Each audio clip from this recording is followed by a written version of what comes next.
Halo sahabat Borneo, selamat bertemu lagi di channel Bisikan Borneo.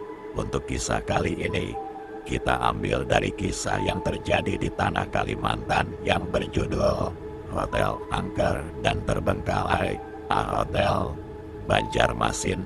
Dan sebelum kita mulai kisahnya, jangan lupa klik tombol subscribe maupun tombol like-nya.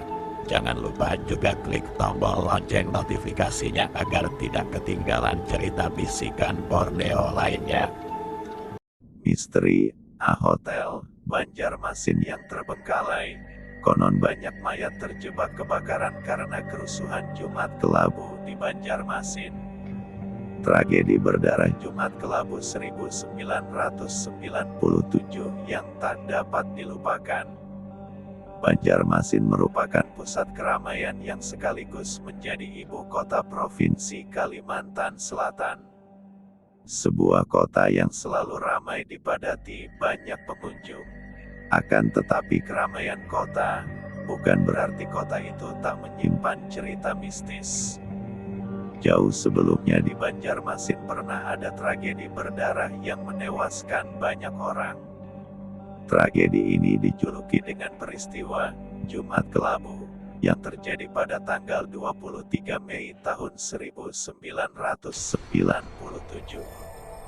Saat itu terjadi sebuah kerusuhan yang hingga saat ini masih membekas bagi masyarakat sekitar. Salah satu bangunan yang menjadi saksi sejarah di balik peristiwa ini ialah A-Hotel.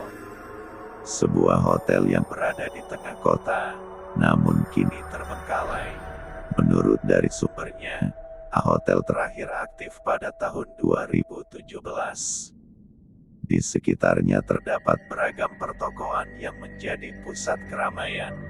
Namun kondisinya kini tak terawat lagi, sehingga banyak muncul rumor tentang keangkeran tempat ini di tengah masyarakat. Ditambah kondisi dinding yang kumuh, menambah aura mistis yang kuat. Banjarmasin sebagai ibu kota Kalimantan Selatan menyimpan banyak bangunan peninggalan sejarah. A-Hotel menjadi salah satu saksi Jumat Kelabu kerusuhan pada tahun 1997. Banyak pusat pertokoan, mobil, gedung menjadi amukan massa dan dibakar pada saat itu. Munculnya iklan A-Hotel Banjarmasin. A-Hotel sempat jadi pusat keramaian pada masa itu. Bahkan beberapa artis sering menginap di sini. Kini kondisinya berbalik, lama terbengkalai dan tak terawat. Terakhir difungsikan pada tahun 2017. Hal ini diketahui lantaran tahun 2021 wali kota Banjarmasin pernah meninjau tempat itu. Pasalnya di sebuah situs travel, pernah muncul sebuah iklan yang bernama penginapan A-Hotel. Padahal sejak tahun 2017, tempat ini sudah tidak difungsikan. Awal mula kisah ini terjadi di tahun sebelum pandemi itu. Ada serombongan anak muda dari Jakarta yang datang untuk menyelesaikan proyek mereka di Banjarmasin. Mereka tiba dengan pesawat terakhir di Bandara Syamsuddin Nur di Banjarbaru, dan segera memesan mobil ke Banjarmasin.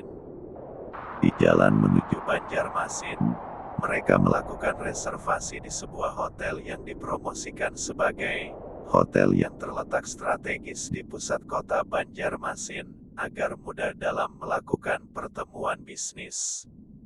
Kamu pasti sudah menebak nama hotel itu. Rombongan beranggotakan 6 orang itu berhenti di parkiran A-Hotel, dan kemudian keluar dengan sedikit kelelahan menuju lobi hotel.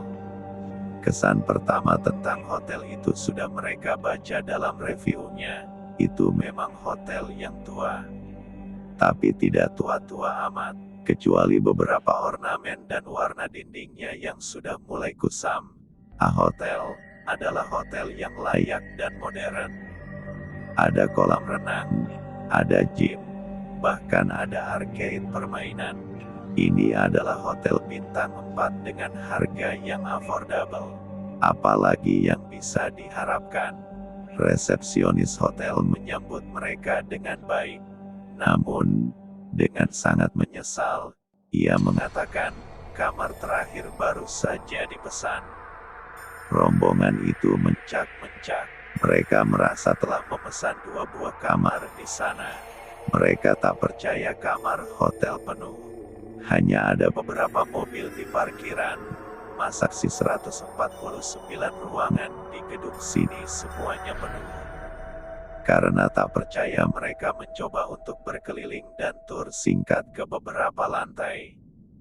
Mereka berjalan perlahan melewati lobi, lounge bar, dan restoran juga ruang konferensi sebelum naik ke lantai yang lebih tinggi dengan lift. Di koridor hotel, mereka merasa seolah menjadi pengintai saat bisa mendengar suara-suara teredam dari dalam dinding kamar. Banyak keriuhan orang bercakap-cakap, beberapa pintu juga tak tertutup. Wajah-wajah dingin para tamu yang menginap membalas tatapan mereka dari dalam kamar. Jam segini banyak juga ya yang belum tidur, bisik seseorang dalam rombongan itu sembari cepat-cepat berlalu. Mungkin banyak keluarga yang sedang staycation, jawab temannya. Di lantai yang lain, mereka mendengar seorang perempuan sedang menangis, seperti baru saja bertengkar dengan kekasihnya. Juga ada suara televisi yang diputar begitu nyaring, anehnya seperti bagian dari acara berita lama. Siapa yang masih menonton dunia dalam berita di zaman sekarang? Ejek rombongan itu setelah memastikan pendengarannya tak salah. Dok, mereka tiba-tiba tertabrak beberapa bocah kecil yang berkejar-kejaran di lorong itu. Salah seorang dari mereka berusaha menggapai anak-anak itu, namun mereka terlalu lincah. Baju mereka seperti mode lama, kata seorang wanita dalam rombongan. Mungkin di sini visionnya memang agak tertinggal, timpal temannya. Mereka akhirnya yakin bahwa sang resepsionis benar. Entah bagaimana, semua kamar di hotel ini memang penuh. Jika parkiran terasa kosong, mungkin karena mereka memiliki lahan parkir lain di sekitar sini. Lebih baik kita cari penginapan lain saja, kata seseorang. Keluar dari hotel itu, mereka menerawang ke nyala lampu yang berpendar dari kaca-kaca bidang kamar. Hotel yang megah dan mewah, sayang sekali kami tidak bisa menginap di sana. Esok siangnya, mereka melongo di balkon sebuah kafe depan hotel. Ketika melihat sulur-sulur merambat di sepanjang dinding hotel, kaca-kaca pecah dengan gorden yang melambai ditiup angin di bagian atas, menutupi kegelapan dari dalam kamar. Kita beruntung, kata seseorang dari rombongan itu. Malam tadi kita tidak menginap di sana. Kisah lain juga pernah dialami seseorang dari luar Pulau Banjarmasin. Saat itu dia melangkah menuju hotel. Di luar terlihat keramaian, lampu-lampu berkedip di malam yang gelap. Namun, ada sesuatu yang tidak terasa tepat. Instingnya memberi peringatan, tapi dia punya kebutuhan akan tempat singgah malam itu. Saat memasuki hotel, suasana yang ramai seketika menyambutnya. Tamu-tamu berbaur dalam percakapan dan tawa, tapi ada kesan aneh yang tertinggal di udara. Dia langsung menuju resepsionis untuk melakukan check-in. Tapi suara ramai tetap terdengar mengejutkan di telinganya. Beruntung malam ini terlihat banyak pengunjung, pikirnya dalam hati, menutupi perasaan cemasnya. Ketika resepsionis memberikan kunci kamar, tiba-tiba sebuah suara riuh menggema di lorong hotel. Namun, resepsionis seakan tak peduli dan mengalihkan perhatian ke komputernya. Seseorang dari luar pulau itu melemparkan pandangannya ke arah lorong gelap yang tersembunyi di balik pintu besar. Melangkah ke arah lorong, dia merasakan kontras antara kegaduhan di lobi dan keheningan yang menyeramkan di sini. Hembusan angin dingin melintasi lorong itu, membuatnya merinding. Tanpa disadari, dia terdorong oleh rasa ingin tahu untuk menjelajahi lorong tersebut. Semakin dalam dia berjalan, semakin terasa aroma aneh yang menusuk hidungnya. Dia hampir ingin berbalik ketika mendengar suara riuh lagi, tapi kali ini bukan suara percakapan manusia. Suara itu terdengar seperti riuh rendah dari sekelompok anak-anak yang bermain, meski sulit dilihat di kegelapan lorong. Dengan hati berdebar-debar, seseorang dari luar pulau itu terus melangkah. Sesekali, bayangan-bayangan bergerak cepat di ujung pandangnya, tapi saat dia menoleh, tak ada yang terlihat. Suasana mulai terasa mencekam, tapi ada kerinduan aneh yang merasukinya, mendorongnya untuk terus maju. Tiba-tiba, di ujung lorong, dia melihat sesosok bayangan anak-anak tengah bermain. Mereka berputar-putar dengan gerakan yang tidak menentu. Wajah mereka tak terlihat jelas dalam bayangan kegelapan. Suara tawa mengejek pun berkumandang, membuat bulu kuduknya merinding. Kini, dia sadar bahwa hotel ini bukan sekadar bangunan angker biasa. Hotel A adalah saksi bisu dari kerusuhan Jumat Kelabu yang terjadi di masa lalu. Hantu-hantu anak-anak itulah yang menjadi penghuni setia di lorong-lorong tersembunyi, meratapi nasib tragis mereka yang terus menghantui siapapun yang berani mendekat. Merinding merasuki tubuhnya, tetapi ada dorongan aneh untuk terus menelusuri misteri yang tersembunyi di balik tembok hotel.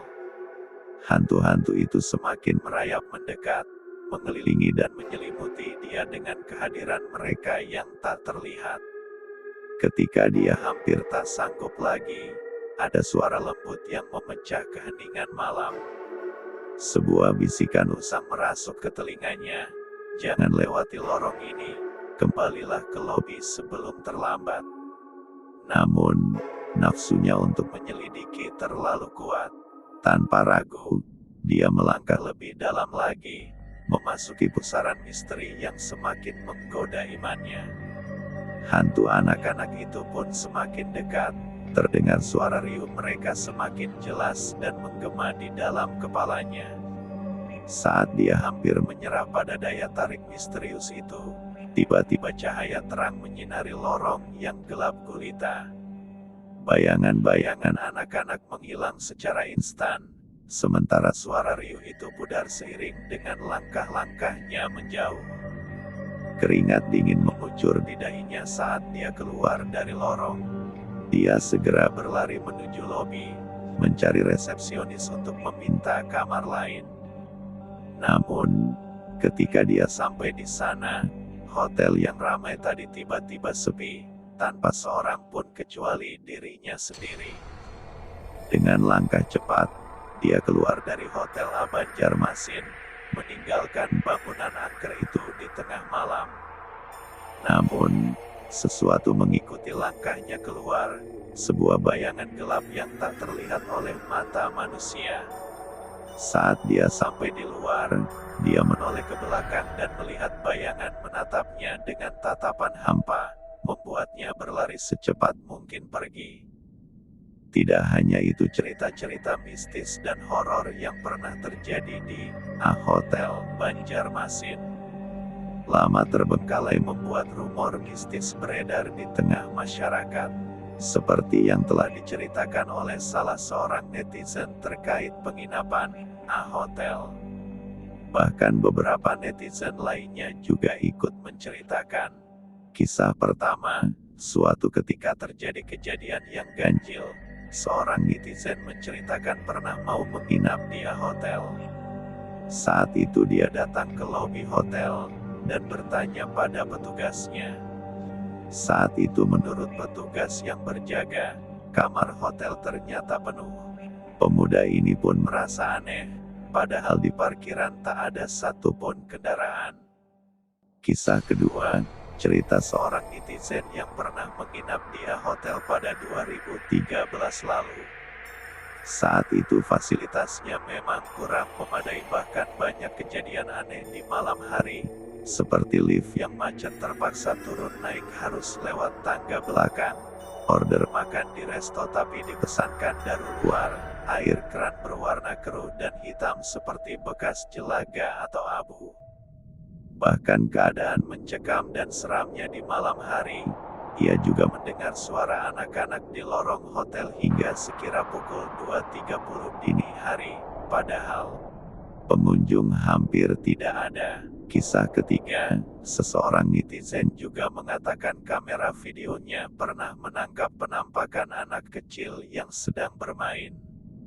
Dia sempat mengunjungi hotel dan mengatakan aura angker sudah terasa dari lantai dasar hingga atap dan lorong-lorongnya. Kisah keempat, saat seorang netizen dan keluarga berkunjung ke Banjarmasin dan mencari penginapan. Saat memasuki parkiran hotel menjelang malam hari, penginapan tersebut terlihat ramai dan banyak pengunjung. Namun netizen tersebut mengurungkan niat menginap lalu mencari hotel lain. Di pagi hari saat melewati gedung yang sama, dirinya dan suami kaget saat tahu ternyata hotel tersebut sudah tak beroperasi.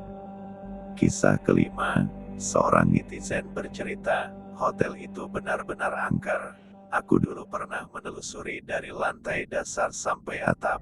Benar sangat angker di lorong-lorong selasar kamar dan mengenai kamar yang selalu menyala padahal pintu selalu terkunci dan kami tanyakan sama penjaga hotel atau keamanan cuma tersenyum. Kami rasa itu kamar penunggu atau penglaris di masanya dan benar atau tidak semua kembali ke diri masing-masing.